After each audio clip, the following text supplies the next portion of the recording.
Arcadian Vanguard presents The Wrestling News in your daily wrestling newscast for Thursday, August 1st, 2024. Good morning, I'm Mike Sempervive. We begin today with AEW Dynamite broadcast live last night on TBS from the Bon Secours Wellness Arena in Greenville, South Carolina. In the main event, Darby Allin pinned Hangman Adam Page in their first time wrestling each other. In the opening match, Will Ospreay pinned Lance Archer. MJF jumped Ospreay after the match, but Kyle Fletcher made the save and issued a challenge to MJF. Look, Don, I know you said no more getting involved in Ospreay's business because Ospreay's business is no longer family business, but that is my best friend. And he might no longer be a part of the Don Callis family, but that is my brother. And he is laying in a heap on the ground right now because of that narcissistic, self-centered asshole.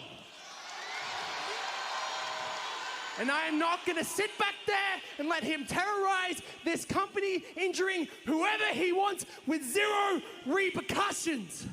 Bryan Danielson was confronted by AEW World Champion Swerve Strickland during an in-ring promo, in which Danielson promised to retire from wrestling if he couldn't defeat Strickland later this month at All In. I promise, if I don't win the AEW World Championship, I will never wrestle again. Oh, wow. What the hell? What? Wow. That is... Danielson, he's been qualifying this as his last time, or his last year as a full-time wrestler, but right. Your title versus my career at All In. Swerve, what do you say? Chris Statlander defeated CMLL Women's Champion Willow Nightingale in a non-title eliminator after illegally using a metal chain as a weapon. After the match, Statlander attacked Nightingale and then attacked security, who tried to break it up.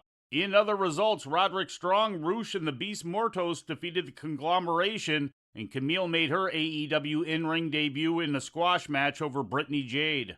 In more AEW news, Shane McMahon had a private meeting with Tony Khan on Monday, according to a story broken by Fightful Select with a candid photo from the meeting leaking online. The two reportedly met at a private airport in Arlington, Texas, and discussed what was described as, quote, possibilities moving forward, end quote. Rumors of McMahon and Khan speaking to each other began to circulate after being mentioned on Jim Ross's Grilling JR podcast earlier this summer. In ratings news, Tuesday's Great American Bash episode of NXT drew an audience of 468,000 to Sci-Fi, according to the Pro Wrestling Torch. The rating in the 18 to 49-year-old demographic was a .15. The episode did not air in its usual spot on USA Network due to coverage of the Olympics. And finally, turning to Japan, New Japan Pro Wrestling presented Night 8 of the G1 Climax tournament in Yamaguchi. Victorious in Block B matches were David Finlay, Ren Narita, Jeff Cobb, Hinare, and Yota Tsuji. Finlay, Narita, Hinare, Konosuke Takeshita, and Yuya Uemura all lead the block with 6 points apiece. And before we leave you today, we'd like to remind you that however you consume your content, you can find the wrestling news 24 hours a day and 7 days a week across social media. On Twitter, follow us at Wrestling News AV. Our Facebook page is also Wrestling News AV. The Wrestling News can also be found on the Arcadian Vanguard YouTube page. And for those who utilize Amazon Echo devices, just tell Alexa to play the Wrestling News podcast. And remember to make sure you add podcast at the end. Once again, for daily updates, breaking news, and more, follow the Wrestling News across social media. And that's the news for today. If anything happens, we will be here to tell you about it. No clickbait, no paywall, just the Wrestling News. The Wrestling News is a division of Arcadian Vanguard, and the Wrestling Newscast is a production of the Arcadian Vanguard Podcast Network.